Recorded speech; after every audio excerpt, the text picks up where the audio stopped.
Amados hermanos, muy buenas tardes. El Señor nos bendice con su gracia bendita, su amor extraordinario.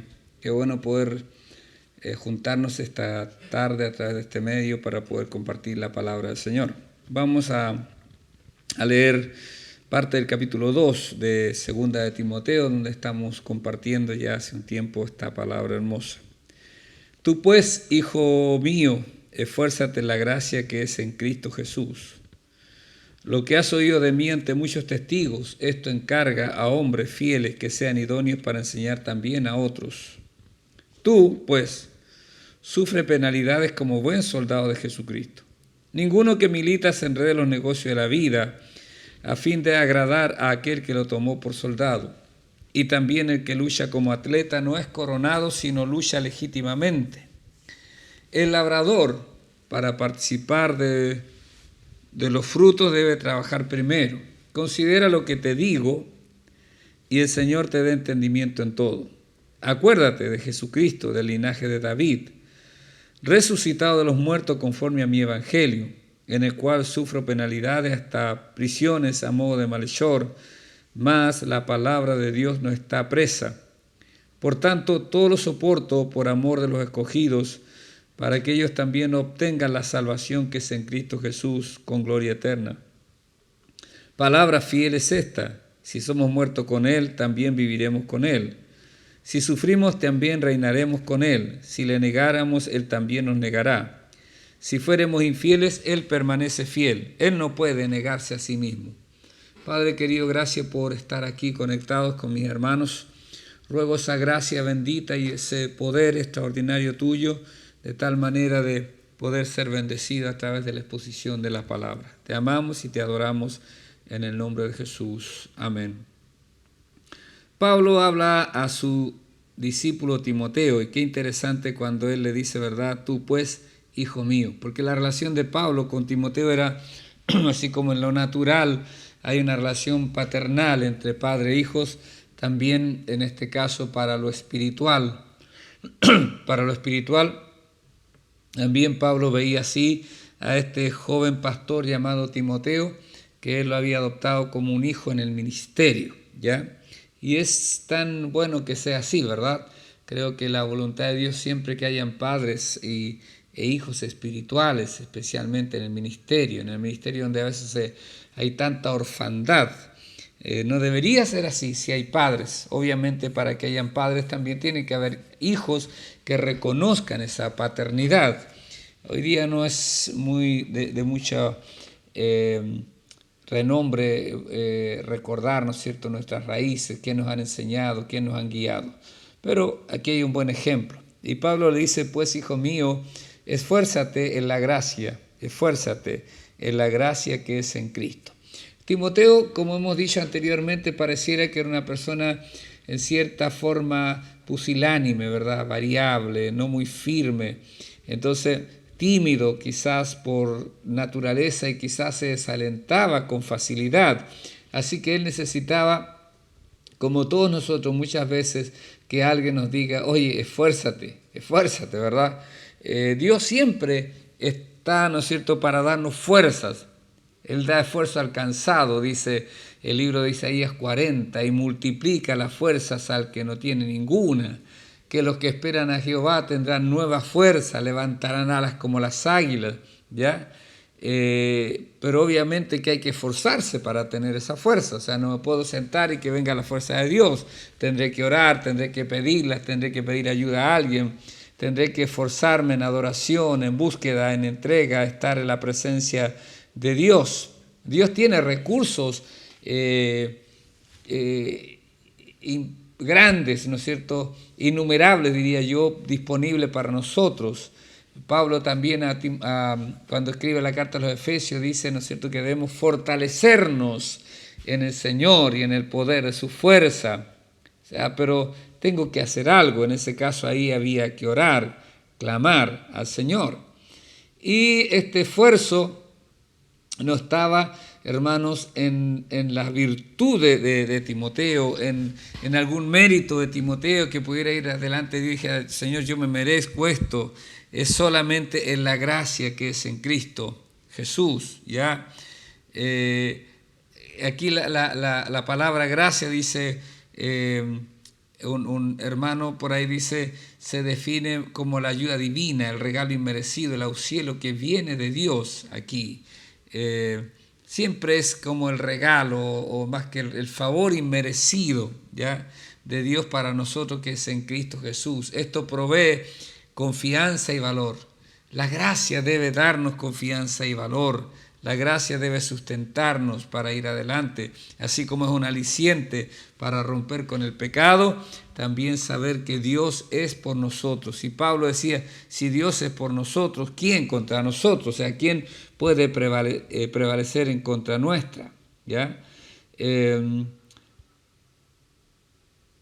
No hay nada tan fuerte y tan poderoso como una declaración de decir, soy un hijo de Dios en Cristo Jesús, por la gracia. Tengo el amor y el favor de Dios a pesar de que yo no lo merezco. Eso es lo que tenemos nosotros, es lo que encontró Abraham, ¿verdad? Porque Dios dice que Abraham era un idólatra, una persona que vivía lejos, pero Dios lo llamó, halló gracia en los ojos de Dios. Pablo sabía perfectamente que, hermanos, él no merecía la gracia, siempre lo está declarando, lo habló en su primera carta, en esta carta también. Pero cuando él clama a Dios, cuando está en debilidad, él dice que Dios le dijo, bástate mi gracia, cuando él pidió que el aguijón en su carne fuera quitado. Pero Dios le declara esta verdad maravillosa, porque mi poder se perfecciona en la debilidad. Por tanto, dice Pablo, de buena gana me gloriaré, más bien en mis debilidades, para que repose sobre mí el poder de Dios, ¿ya? Así que Pablo podía alentar a Timoteo desde esta experiencia, claro que sí, porque Timoteo lo había visto en las debilidades a Pablo y había visto cómo Pablo se levantaba, cómo Pablo iba con fuerza en todo lo que tenía delante. Amén. Y ahora viene una encomienda que Pablo le da a Timoteo, le dice, lo que has oído de mí ante muchos testigos, esto encarga a hombres fieles que sean idóneos para enseñar también a otros. Esta es algo muy importante, hermanos, porque indudablemente que al caminar con Pablo, Timoteo muchas veces escuchó al apóstol delante de mucha gente. Él estaba escuchando, estaba recibiendo la palabra. Mientras el apóstol compartía, Timoteo escuchaba, aprendía. Mientras el apóstol quizás le enseñaba a otro más personalmente, ahí estaba Timoteo aprendiendo toda esta parte, ¿verdad? Y por eso Pablo dice, lo que has oído de mí ante muchos testigos. Esto encarga, ¿a quién debía encargar? A hombres fieles, que sean idóneos también para enseñar a otros hombres fieles. Y aquí encontramos tan importante el sentir de la fidelidad, ¿no es cierto? Ser fiel en el reino es mayor que ser idóneo. La idoneidad no es tanto problema para Dios. El problema para Dios es nuestra infidelidad. O sea, somos fieles al Señor, hermanos, se nos puede delegar algo. Y aquí está demostrado con esto de Pablo a Timoteo. Lo que has oído de mí ante muchos testigos, que es el Evangelio, que es la enseñanza, tú tienes que compartirlo, pero ¿con quién? No con cualquiera. Tienes que compartirle con hombres idóneos, que sean a la vez fieles, ¿verdad? Fieles y que sean idóneos para enseñarle también a otros hombres fieles. Eso es, pero lamentablemente mucho de eso no vivimos hoy día. Yo creo que la esencia del discipulado tiene que ver con esto, con la enseñanza, con el mirar, el ver qué está haciendo el otro, ser imitador de ese. Y de nuevo viene el mismo tema, hermano. Yo no puedo pretender ser tan único que yo no haya aprendido de nadie en esta tierra. No se puede. Quizás eso está más revestido de orgullo que otra cosa, ¿ya? Hay una labor para Timoteo de enseñar a otros hombres y es una labor que tenemos los pastores y que debería ser también en todos, hermanos, en todos debería haber esa labor de poder compartir. No somos eternos. Ayer hablábamos un poco acerca de poder enseñar, ¿no es cierto?, en el caso de la gente que ministra con algún instrumento musical, enseñar a otros, ¿verdad? Esa parte, los evangelistas deben enseñar a otros, todos debemos entrenar a otros para que sean fieles e idóneos. que a la vez puedan enseñar a la otra generación que viene detrás nuestro, ¿ya? Entonces esto, lo que has oído de mí ante muchos testigos, esto encarga a hombres fieles que sean idóneos para enseñar también a otros. Pues, tú pues le habla directamente a él, ¿no es cierto? No importa lo que hagan otros, tú pues sufre penalidades como buen soldado de Jesucristo. Amén. Como buen soldado de Jesucristo. Timoteo debía tomar la actitud de un soldado que espera sufrir penalidades por su causa. Ningún verdadero soldado, cuanto menos ningún buen soldado, renunció simplemente porque le llegó el sufrimiento. La verdad que el soldado es entrenado para el sufrimiento. Y tenemos que estar así nosotros, ¿verdad? Entrenados para esto. Recuerdo una ilustración de que recibí hace años atrás en una convención de un pastor, creo que era peruano, no estoy seguro si era peruano el pastor, pero sí ministraba en Perú. Y él decía que había un pastor norteamericano que cuando fue el ataque de los japoneses, ¿verdad? Sin previo anuncio a la isla, ¿no es cierto?, hawaiana en Pearl Harbor, y ahí eso fue una estocada a los norteamericanos, y todos los norteamericanos querían enrolarse porque querían vengarse de eso. Y dice que un hombre de campo dijo: yo voy a ir ahí, voy a estar en ese lugar, y se entrenó y fue, y lo único que quería que le pasaran un fusil y aprender rápido a disparar para ir a matar japoneses. Y contaba el pastor que este pastor, que después tenía un campo de entrenamiento cristiano, decía que fuera de eso lo único que le enseñaron muchos por semanas y semanas y semanas era formarse, alinearse, y generalmente le enseñaron esta frase: el soldado no pregunta, el soldado obedece, el soldado no pregunta, el soldado obedece, y le llenaron la cabeza, y su pensamiento era: solo quiero ir y matar japoneses. Hasta que al final lo enviaron, ¿no es cierto?, al Pacífico para pelear, y él deseaba llegar, y aún en el barco le enseñaban: el soldado no pregunta, el soldado obedece, el soldado no pregunta, el soldado obedece. Entrenado para esto, para ser un buen soldado. Cuando están en las barcazas y los deja ahí a metros de la playa para el desembarco, dice que empiezan a correr, y de repente el sargento dice que al agua, ¿no es cierto?, que pues no podían decir a tierra, obviamente estaban en el agua, y se escucha simplemente una ráfaga de la ametralladora, y uno pregunta: ¿y por qué? Y él se murió. Pero él, que había sido entrenado al agua sin preguntar nada, sobrevivió, y él tomó esa enseñanza. El soldado, hermano, tiene que prepararse para los eventos difíciles, no preguntando, sino sujetándose, obedeciendo a la palabra. La palabra de Dios debe ser conocida, la palabra de Dios debe ser creída, y la palabra de Dios debe ser obedecida. Pablo dice a Timoteo que él, entonces, hermanos amados, debía ser un buen soldado, ¿no es cierto? Tú pues sufres penalidades como buen soldado, no solamente como un soldado, sino que Timoteo había sido llamado para ser un buen soldado. Amén. Un buen soldado.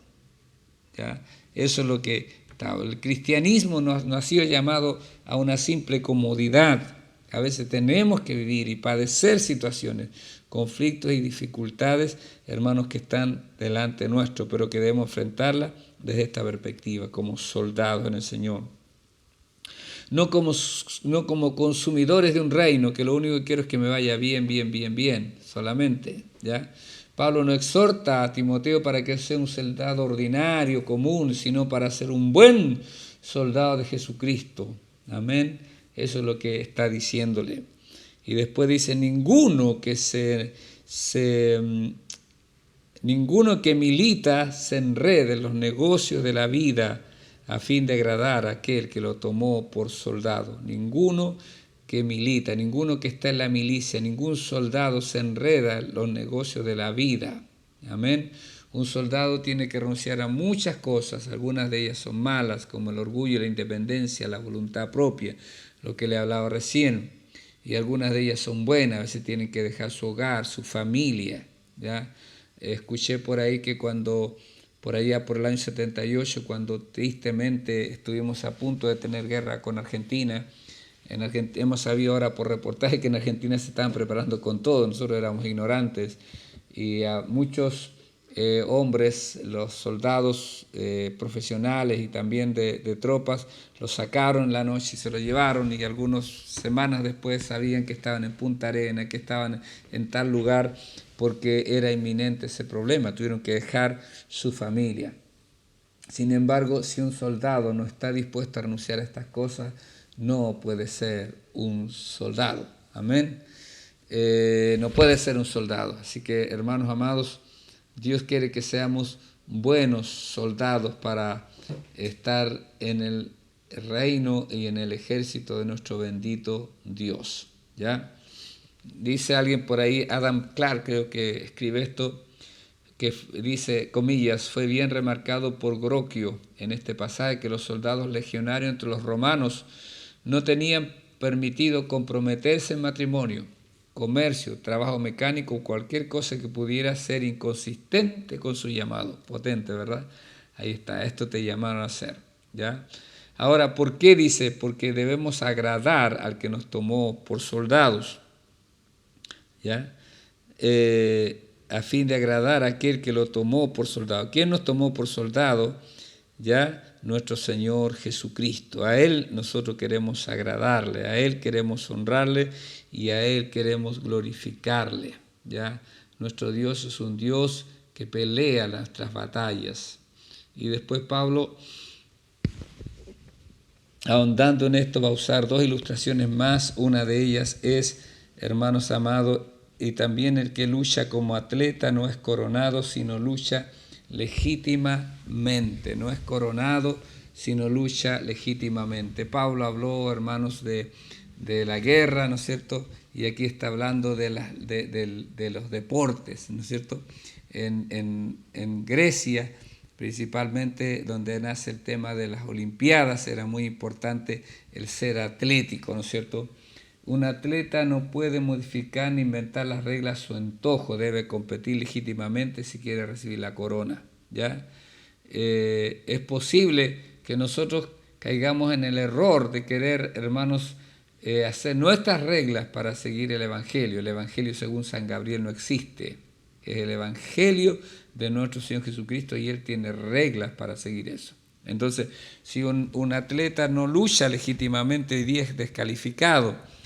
Tienen restricciones, por ejemplo, de ciertos medicamentos, no pueden tomarlos porque los pueden ayudar en su desempeño. Un atleta debe tener una vida, ¿no es cierto?, libre de excesos. Un atleta debe cuidarse, debe librarse, ¿no es cierto?, de las drogas, del alcohol, del cigarrillo, todas esas cosas. No deberían estar en el atleta porque eso le van a perjudicar. Pero eso queda en el resorte personal quizás, pero sí, hermanos, tiene que ceñirse a la norma, a lo que está establecido para poder perseverar en esto. Un boxeador, por ejemplo, tiene que tener cierto peso, no puede pasarse ni quedarse para poder competir, ¿ya? Todos los deportes tienen sus reglas. Entonces, hermanos, nosotros también, si vamos a caminar con Dios, tenemos que sujetarnos a sus reglas. Y después dice, hermanos amados, también que Timoteo debía ser como un labrador, ¿ya? Y un agricultor, ¿no es cierto? Un agricultor trabaja primero, ¿ya? O sea, un agricultor va a trabajar duro para poder tener cosecha. Y creo que un agricultor tiene una acción de fe extraordinaria porque él tira, ¿no es cierto?, una papa y la tapa con tierra y sabe que va a brotar esa papa y va a tener producción, o cualquier semilla que va a morir y que va a creer, ¿no es cierto?, que va a venir la lluvia y todo lo demás que va a ayudar a esa semilla. Esos son los ejemplos que Pablo da, ¿no es cierto?, de cómo Timoteo debe enfrentar su vida, ¿ya? El labrador, para poder participar de los frutos, debe trabajar primero. Toda labor, ¿no es cierto?, todo trabajo, una labor va a dar frutos y en eso nosotros no debemos perdernos. Por eso, hermanos, se dice que Dios nunca llama gente que no está haciendo nada. Generalmente estás ocupado, quizás Dios te llame, porque a Dios le interesa esa parte. A diferencia del soldado y el atleta, no hay nada glamoroso acerca del trabajo de un labrador, porque un atleta, un soldado puede venir después de la guerra y entrar en una marcha triunfal en la ciudad y ser recibido con honores, le ponen medallas, qué sé yo. El atleta recibe, ¿no es cierto?, en esos tiempos una corona, ¿verdad?, que se le ponía como el ganador, el triunfador, pero el labrador queda ahí nomás, ¿ya? A menudo es tedioso, aburrido y poco emocionante, ¿ya? El mejor labrador, el mejor agricultor de una nación no es una celebridad, simplemente trabaja duro para mantenerse y para mantener a otros. Dios no tiene lugar para ministros flojos, dijo alguien por ahí, ¿ya? Entonces, hermanos, tenemos estas figuras que nos ayudan a entender cómo Pablo le está diciendo a Timoteo que debe esforzarse en la gracia que es en Cristo Jesús. Considera lo que digo, y el Señor te dé entendimiento en todo. El Señor te dé sabiduría y te dé de su gracia para ir adelante. Amén. Después dice Pablo, hermanos amados, entonces dije, considera lo que te digo, el Señor te dé entendimiento en todo. Estas ilustraciones, Pablo dice, considéralas. El soldado que deja de pelear antes de que termine la batalla nunca verá la victoria. Un atleta que deja de correr antes que termine la carrera nunca ganará una carrera. El labrador que deja de trabajar antes de la cosecha, que la cosecha esté completa, nunca verá el fruto de ese trabajo. Uno tiene que trabajar hasta ver el fruto, hasta ver todo lo que Dios tiene para darnos. Amén. Y después dice, acuérdate de Jesucristo, del linaje de David. Acuérdate del Señor, porque el Señor vivió esto. El Señor vivió como un soldado, no como los romanos, sino un soldado del reino de Dios. Como Él vino a ser un agricultor, ¿no es cierto?, un labrador. De partida Él mismo dice, ¿no es cierto?, que está ahí. Entonces, hermanos, también el Señor es como un atleta. Corrió la carrera hasta el último, hasta el final. Es nuestra consideración mirar a Jesús, verlo en la cruz y verlo resucitado de los muertos conforme al Evangelio. Jesús le dice, acabado, ¿no es cierto? He terminado la obra que me diste que hiciese. A los que me diste los amé hasta el último. Padre, lo que me diste que hiciese, yo lo hice. O sea, cumplió la voluntad, vivió para cumplir la voluntad del Padre. Nosotros debemos siempre poner nuestros ojos, en Jesús, el autor y consumador de la fe. Amén. Y Pablo viene y después dice, en el cual, en Jesucristo, sufre penalidades, hasta prisiones, a modo de malhechor. Y ahí tenemos la situación que Pablo vive. Está preso y pareciera un malhechor, un delincuente, ¿ya? Más la palabra de Dios no está presa. Y eso es maravilloso, ¿verdad? Porque, hermanos, nadie puede apresar la palabra, nadie puede retener la palabra es viva y es eficaz, ¿ya? Y esa palabra, ningún gobierno, ninguna autoridad religiosa, ni los científicos, ni filosófica, ni gente que ha quemado libros han sido capaces de detener la obra de la palabra de Dios, ¿ya? El enemigo no puede, el enemigo ha dicho que la palabra va a desaparecer, ¿ya? No sé si fue Sartre el que dijo que la Biblia iba a desaparecer y después ahí en su casa se puso la primera imprenta, la imprenta de Gutenberg, y ahí fueron las primeras ediciones de la Biblia. Lo primero, ese hombre desapareció, pero la palabra de Dios sigue, porque la palabra de Dios es eterna. Porque pueden pasar el cielo y la tierra, pero la palabra del Señor no pasará y la palabra de Dios no está presa. Pero sin embargo, en un sentido la palabra está atada, hermanos, es cuando la palabra es abandonada por aquellos que debíamos diseminar la palabra, por aquellos que deberíamos compartir la palabra, cuando los púlpitos suenan más como libros de autoayuda, ¿no es cierto?, que aquellos que proclaman la palabra de Dios. Cuando la escritura es usada moderadamente como un condimento en un mensaje, en vez de ser el núcleo de este, la esencia de este, los pastores mismos estamos poniendo trabas y cadenas a la palabra, no porque el infierno lo hace, sino porque nosotros quizás, hermano, amoldamos el mensaje. Dios nos ayude y tenga misericordia de nuestras vidas cada día para ser fieles expositores de la palabra del Señor. Pablo podía estar preso, pero la palabra de Dios no podía estar preso. Por tanto, dice Pablo, por tanto, todo lo soporto, todo lo soporto, todo lo soporto. ¿Ya? Podríamos haber esperado que Pablo dijera que soportaba todas las cosas por amor a Dios. Sin embargo, Pablo sabía que su amor por Dios debía ser confiablemente medido por su amor al pueblo de Dios. No se pueden separar, hermano. La gente que ama a Dios tiene que amar a su prójimo. La verdad que el amor a Dios mi amor a Dios es tan auténtico como sea mi amor por usted. Eso dice Primera de Juan, ¿verdad? El que no ama a su hermano, a quien ha visto, ¿cómo puede decir que ama a Dios a quien no ha visto? San Pablo, hermanos, estaba en esto, preso, pero la palabra no estaba presa. Y cuando vive estas situaciones complejas, él dice, yo esto lo soporto por amor a los escogidos, por amor a aquellos hermanos amados que van a ir a la eternidad con Dios, para que ellos también obtengan la salvación que es en Cristo Jesús con gloria eterna. Hermanos, qué interesante. Se dice que hermanos, la sangre de los mártires del Señor, el sufrimiento de mucha gente es, ¿no es cierto?, el abono, ¿no es cierto?, a cada planta en el reino de Dios. Cada vida es abonada con esa vida que ha sido derramada, con esa sangre que ha sido derramada. Hermanos amados, la sangre de los mártires, de aquellos que sufren y padecen por la causa del Señor. Amén. Que ellos obtengan la salvación que es en Cristo Jesús con gloria eterna. Y Pablo dice también esto, palabra fiel, si somos muertos con Él, también viviremos con Él. Si sufrimos, también reinaremos con Él. Si le negáremos, Él también nos negará. Si fuéramos infieles, Él permanece fiel. Él no puede negarse a sí mismo. Sabemos que lo que es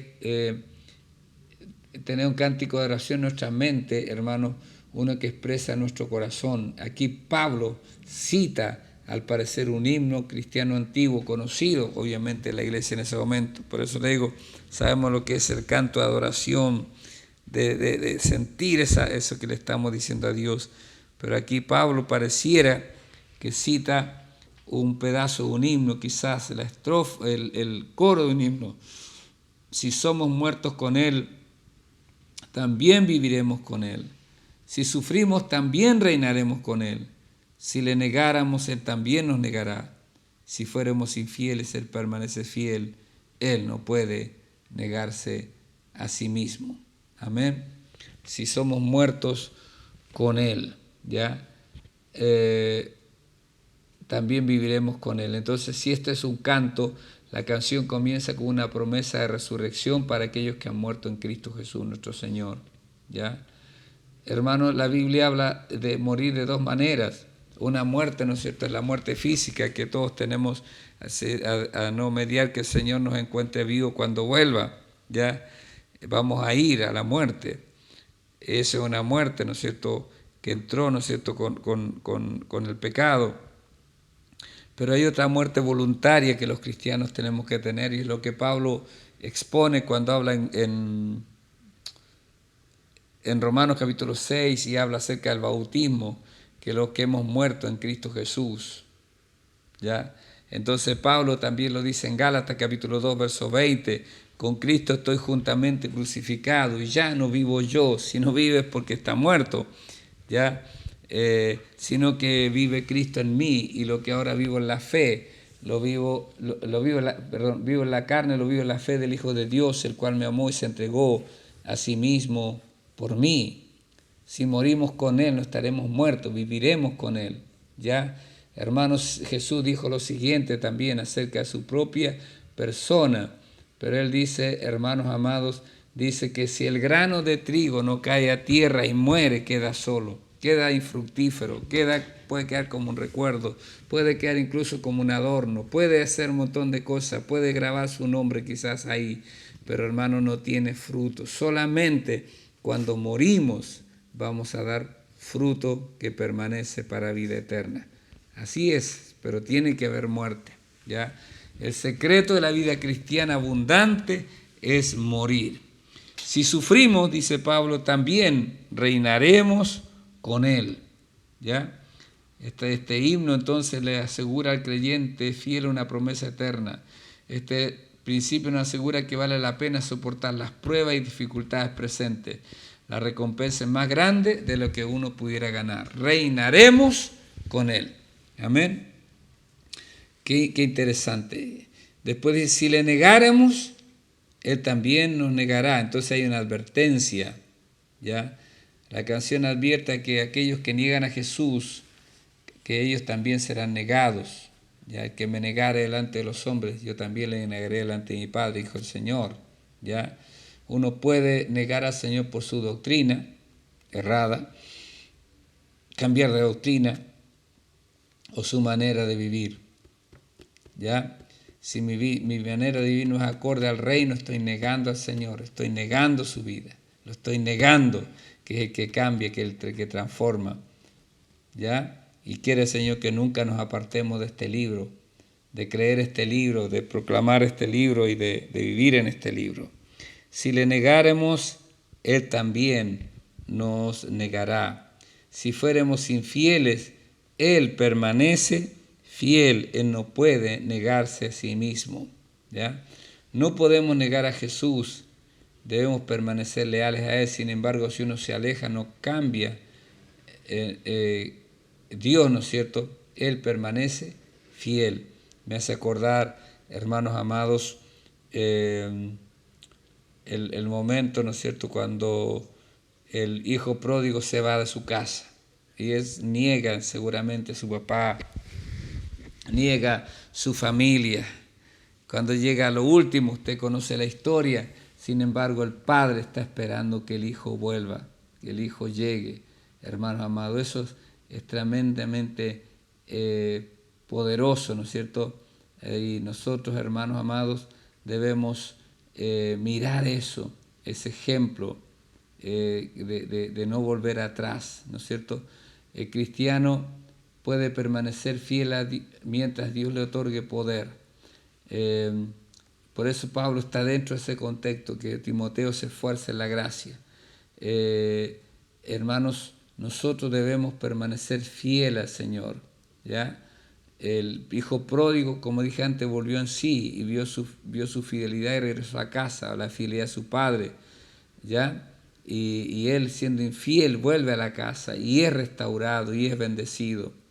Cuando un cristiano en los días del antiguo Imperio Romano recibió orden de dar dinero para la construcción de un templo pagano, se negó.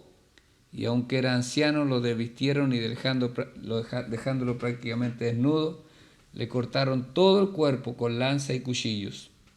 Empezaron a sentirse por él, así que le dijeron, en términos modernos, solo da $1 para la construcción del templo.